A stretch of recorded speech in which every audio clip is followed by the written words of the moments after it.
All right. Well, that was definitely a great honor for me to be part of Rodney's induction today. So it's great to have all these guys back, especially Willie and Rodney yesterday, Randy. I've seen a lot of guys this week, so it's always good to see them. Of course, Kevin, Troy's been around, Teddy, so great to see all these guys.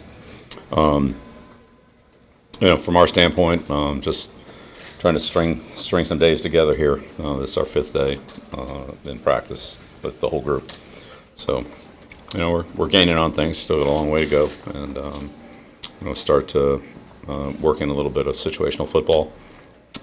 Continue to build on our fundamentals and just adding some things scheme-wise to try to complete our installation. But we're still a ways off on that. We'll just keep grinding it out here day to day, and this will be a good chance tonight to handle some balls in the stadium under the lights and things like that. Just get a little bit of accustomed to being here in the stadium. We won't be back for a little while, so it's a good chance to do that. Billy told Willie McGinnis the other day that you're going to be more involved with the defense this year. What exactly will that entail? I don't know. We'll see how it goes. Training camp is training camp. We'll see how things go during the year. But I like the coaches that are on the defensive staff. I think they work hard. They work well together. I think it's come together, and we'll just keep taking it day by day and see how it works out. With such a young coaching staff, do you anticipate handling play calling duties yourself? Is it a collaborative effort? How does that work? We'll do what we feel like's best for the team. How do you think Gerard Mayo's handling the play calling so far in camp? Well, we're not calling anything in camp yet. Oh, he's not calling any plays on that. What's he doing with the headset there? Well, the plays are all scripted. Could he be a valuable person just for the communication aspect as he Yeah, does? Gerard's great. Yeah, no, Gerard's great. He brings a lot of value to our football team and our defense in so many ways. So yeah, absolutely. Does that make it harder for you to coach offense and special teams if you focus more on defense? Well, I mean, Josh and I and Joe and I have been together for a long time. So, I mean, look, there's always new things to deal with and communicate on, but we have a pretty good history together, and I think we can work pretty quickly and pretty efficiently about what the problems are, how we're going to fix them, what we want to get done, how we want to do it, and so forth. So, Josh does a great job. Joe does a great job.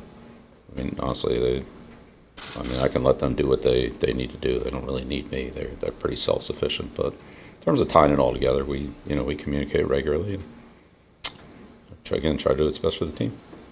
Is it a pretty seamless transition for Gerard to adjust to coaching? You'd have to ask him that. What goes into that script that you make, of plays? How do you formulate what you guys are going to work on? Well, there's a whole planning structure to training camp and everything we do, but we do drills defensively against the offense that benefit us, benefit the offense, so that each side has a chance to know what the other side's doing, so that it's not one side's not unprepared for something that happens, or vice versa, and then we don't get anything out of it because we haven't covered it. So that's not really very beneficial. We want to try to match things up that are competitive and that we realistically are going to see from either direction, and build that going forward. And then there'll be a point in time when we won't do that, but for right now, to get it taught and to get it installed and to see what we need to see, you don't want to run the same play against the same defense 4 times in a row because it's just dialed up that way. You want to be able to orchestrate it so that you get different looks at different plays and the offense sees different things and so forth.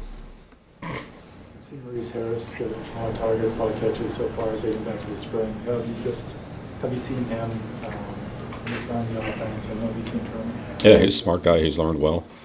He's played multiple positions. So we'll see how it goes. I mean, we still have a long way to go. There's a lot of things that are going to happen here in camp. We'll see how it all turns out. I don't know. But he's done a good job. Something Michael Bennett told us yesterday was that Marty told him that one thing coming here to New England is you like to ask some players to play outside their comfort level. And I'm curious from you how that varies maybe from player to player, if you and the staff have to determine what you might be able to ask a player who has been used to a certain way of playing throughout his career, and how that might vary. Yeah, I don't know. It'd probably depend on the player, and what I ask the player to do is what I think is best for the team. That's what I ask him to do. So if it helps the team, I'll ask him to do it. How far that is or isn't out of whatever it is he's done before. I mean, I'm not really sure sometimes, but I just try to do what I think is best for the team. Ask the players to do that. Sometimes they can do it. Sometimes it doesn't work out so well. Maybe we have to find another way to do it, or find somebody else to do it, or I don't know. You've talked several times about you don't really know a player until you've coached them here, until they get here in the system. Absolutely. Does that time period in terms of kind of evaluating what they can handle and what they can't vary from player to player? Maybe is what I'm trying Absolutely. to get. Yeah, I think until a player's had enough experience and comfort and confidence in what he's doing, it's hard to really see where how high it's going to go. So just like anything any of us do, if we do it often enough and get comfortable with it and confident in what we can do, we'll do it probably pretty close to as well as we can do it. And if we don't, then it'll be a lot less than that. Bill, have you seen Joe Tooney embrace the challenge of playing some left tackle? Yeah, Joe's played. He's played a couple different positions. Last year we had him working at center. We have other guys that are playing multiple spots. So, that's part of what we do in all positions to build our depth. Helps everybody understand the overall concept of the play, and it gives us depth for later on down the line when we might need people to play a different spot, or have to move people around. Is it pretty rare to find someone who can play center, guard, and tackle like him? Yeah. Well, again, some guys are more versatile than others. Some guys are really good at playing one spot and doing that. Mankin's played a lot of tackle. He played some center. He played a lot of guard, played some center, and they played tackle against Baltimore when we needed him. In a key game at the end of the season. So, you just never know. Sometimes you might need it a lot. Sometimes you might not need it at all. Maybe you just need it, for a game or two. But if it's a critical game, you just want to be prepared for that.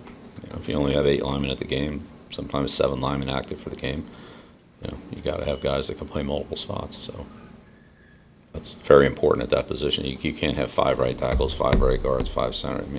There's no team in the league that has 10 linemen active for a game. So you've got to build your depth from somewhere. Your backup player's got to be able to play multiple spots, or one of your starters has to be able to move if your backup doesn't have quite as much flexibility. So one way or another, you've got to get that covered. Dan Skipper was only here for a few weeks last year, right at the end of the season. Do you have a good sense of what you guys would be getting in him heading into this year? Or are you kind of almost getting a first look at him now?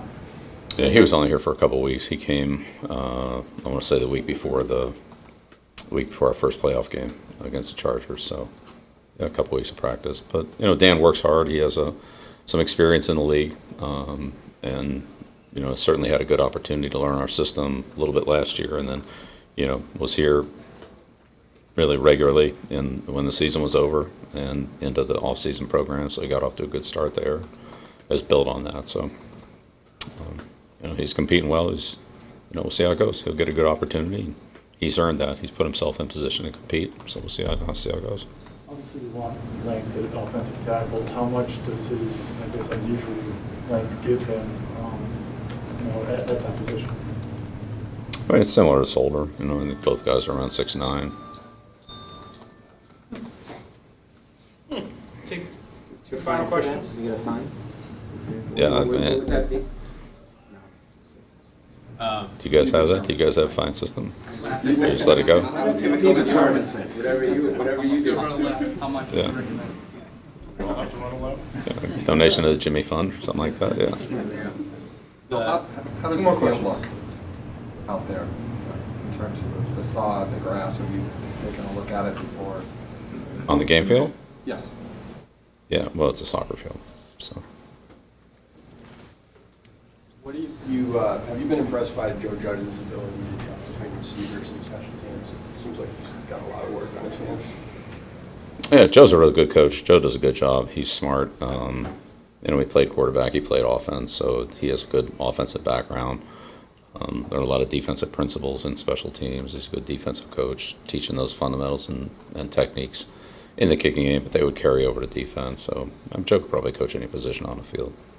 I think he does an excellent job of teaching players, and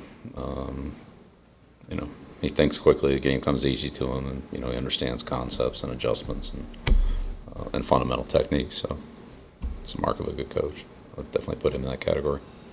I One just last gotta ask question. you, just to go back to Rodney, that 04-05 team, Rodney had big success in that playoffs.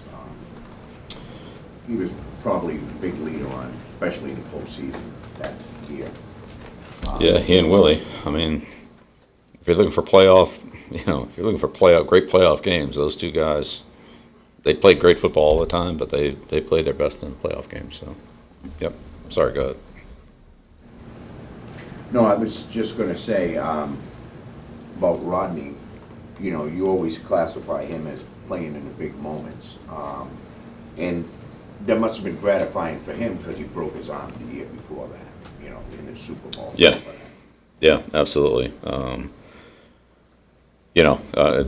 Similar to Pat Chung this year, you see those guys at the end of the game and they're, elated for the team's success, but as competitive as Pat is or Rodney is, they wanted to, be able to contribute more to it, but of course we wouldn't have gotten where we were without them, either one of them in their respective years. So, but yeah, Rodney's, had a great year in 04. And he just, he was a great player every week, every game, but the big games, the Pittsburgh game, the Colts game, just go right down the line. He's big hits, interceptions, tackle for loss, plus all the other little things that he did. He played every position. He played corner, he played safety, strong safety, weak safety, played linebacker, he blitzed, he tackled, he stopped the run, he played man-to-man, he played zone. He was a very versatile and impact player, I thought, in basically every play that he was on the field for. I'm sure offenses were keying on him and, had to game plan for him, continuously because he was so disruptive and very, very hard to block. Very hard to block. So, yeah, those kind of players make you a great coach. He was a good one. Okay, thank you.